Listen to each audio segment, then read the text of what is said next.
Hey everybody, Gen Con's right around the corner, so it's time to start talking about what's been released for the Deverenians, and I've got 4 different reveals for new Deverenian themed cards going forward, including the Deverenian Legendary.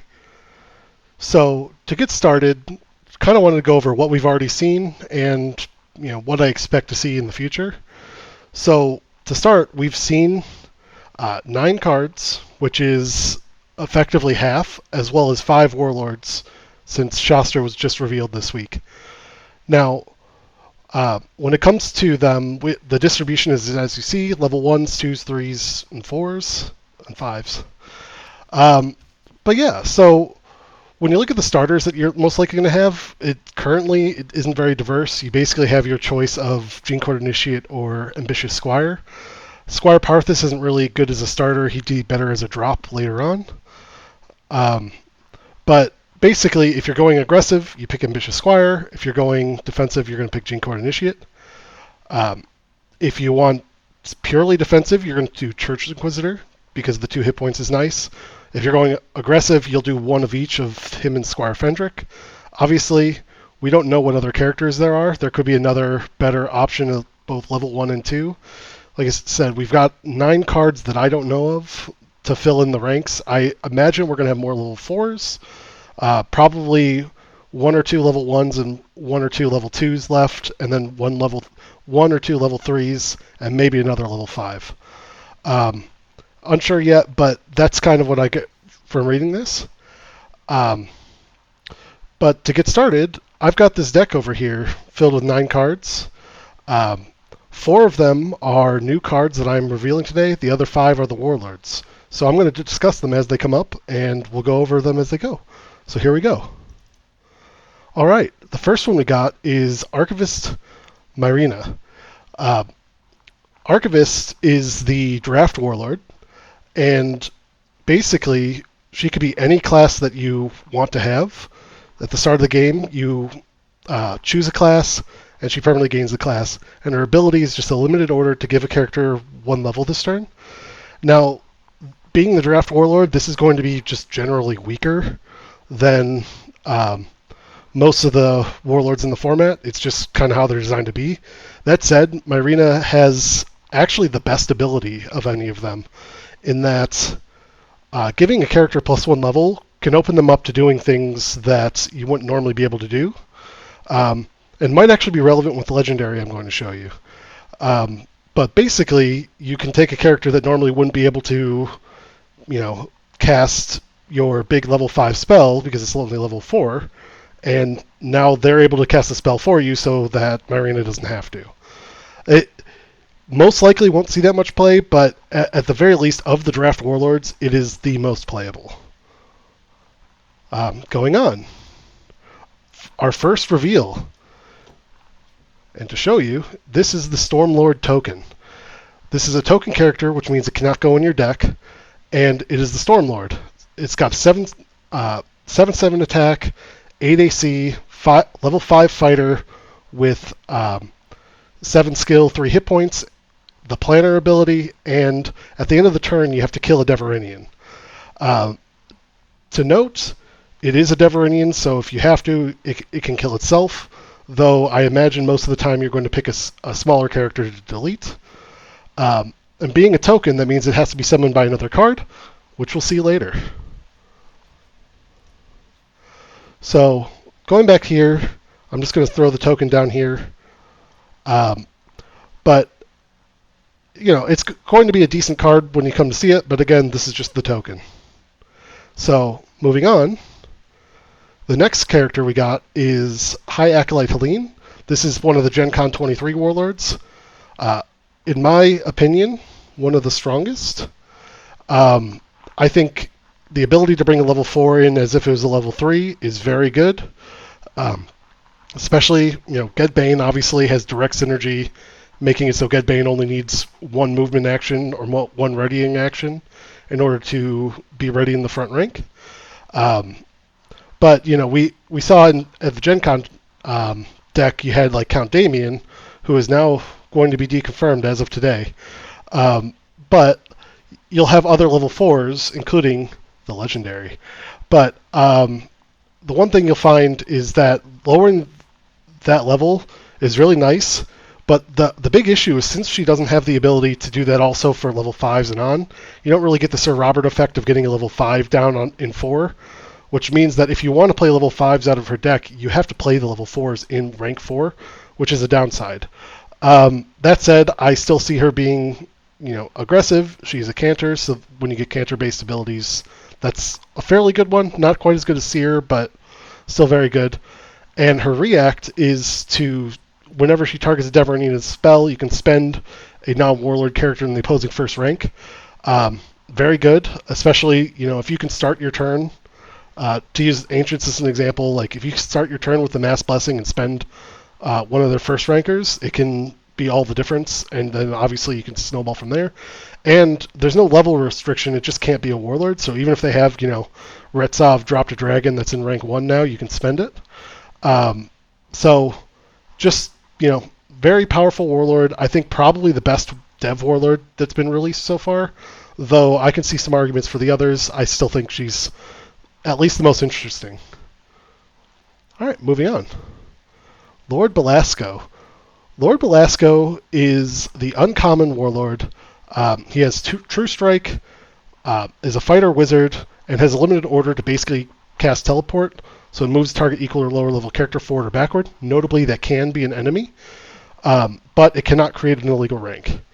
So the big thing that Belasco is good at is just throwing a bunch of strikes out, moving your characters into position or their characters out of position in order to disrupt the field. And obviously, having True Strike, they're not going to be able to cancel your spells, so if you cast a big spell, you don't need to worry about that happening. The weaknesses he has is he has no innate strikes, so unless he gets to the front and attacks, that's the only way he has to default to do damage to your opponent, so you're reliant on your draws and spells to do it. And, even from a support standpoint, the ability is kind of lackluster, so you're really relying on the fact that he has True Strike for most of this. I'd say overall, he's good, just not nearly at the level that you'd see with these others. But yeah, moving on. Second one is the Legendary Axe. This is the fighter item, level 7, Deverenian Axe, or Deverenian Axe, I forget how it's pronounced. It's an item, a weapon and an axe, and a treasure, plus 3 attack that does lightning damage. After this character hits with a melee strike, the target of the strike and up to one opposing character adjacent to the target must succeed with a DC 18 or spend and suffer a wound. A few things to note, this is not limited, and it does not require spending the item. So every single time you hit a character, you have a chance to do 2 additional wounds and spend 2 characters. And DC 18 is not bad. So, you get this equipped, you move up to the front, and you just do some damage. Suddenly you start racking up a lot of AoE kills, which is something that fighters typically struggle with. And being level 7, this is not that hard to equip, especially in 5e where there's multiple items that can move you back a rank and back forward if you need to. So I see this being a really powerful card, and likely a card that I think everybody's going to want. So at the end of the day, great card, legendary. It's just, obviously is going to be fighting for that weapon slot, which is always a hard one to get. So, moving on, put that down here as well. We have the next Warlord, Church Enforcer Tancred. Obviously, uses the axe very well, but his ability, or he's, a level 5 fighter. He's going to be one of the starters, so he's just a rare. He has a limited order. Your character performs a melee strike and inflicts an additional wound on characters that are equal or lower level than the target. Basically, the 2 things to note is that you can target any of your characters, and it's equal or lower level than the character you chose. So, I piloted this deck in Ancients last month, and basically all I would do is I would stun up my level 5s and have them do a big strike, and if their Warlord was in the front, they'd be taking damage, or they'd just be stalling out while I made him Ubered. That's one way to play him. He also just has the ability to, remove slightly bigger targets, but when you put your, Ged Bane in the front rank, you can give him an extra strike. you could, like I mentioned before, you can target a stunned character with it, so you can have a melee strike that effectively comes out of nowhere. There's a lot of good things he can do. I think he's powerful, and he just doesn't scale nearly as well as Helene does. But it's, again, a fairly simple ability, pretty straightforward, but he's just got very good stats, which is probably the thing that carries him. Going on. Finally, we have Invoke the Storm. This is how you get your Stormlord token. If you played a Gen Con 23, you already knew this.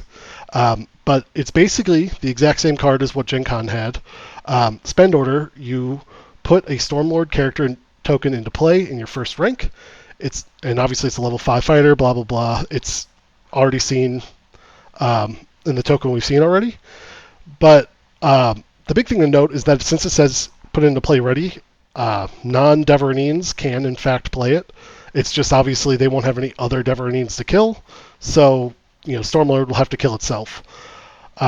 This plays fairly similarly to Avatar of Kor, in Ancients.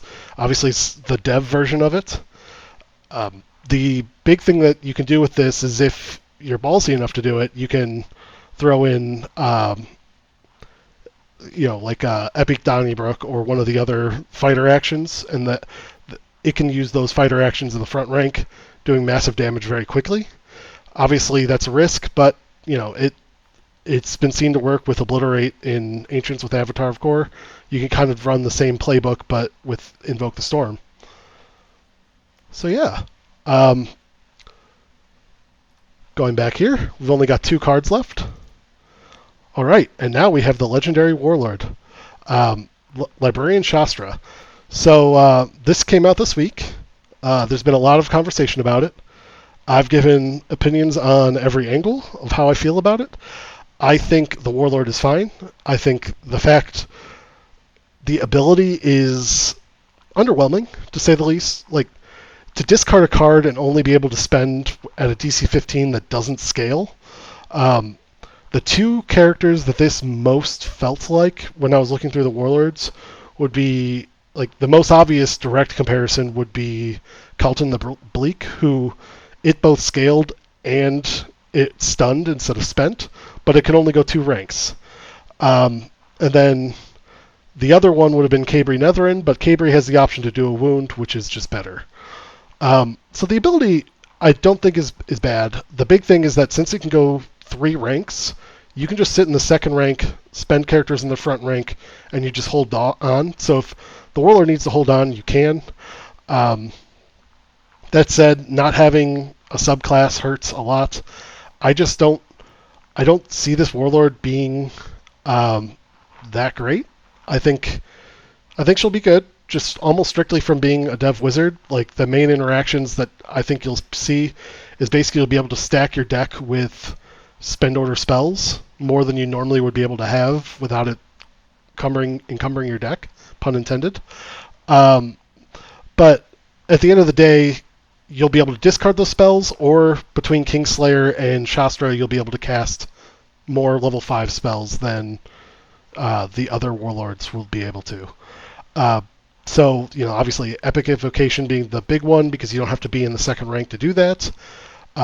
But even if you're in the second rank, if you have the ability to spend your opponent's Warlord in their second rank, that can be very good too. It's just, it feels like a really large cost. I'll see. I'm playing it this month in the Poor Man's, but I don't have as much confidence as I may have pretended to have in Discord this week, but we'll see. I could be wrong. And finally, got lucky. The last one is the legendary. And this legendary is Duke Richter. It is a human knight, fighter wizard, level 4 character. Notably, still comes in at rank 4. It doesn't come in at rank 5. And its level being 4 means it interacts with High Acolyte Helene. Duke Richter has 7 attack with a secondary attack of 5, 15 AC, 7 skill, 2 hit points. Ward, which means that they cannot be targeted by non-strike actions.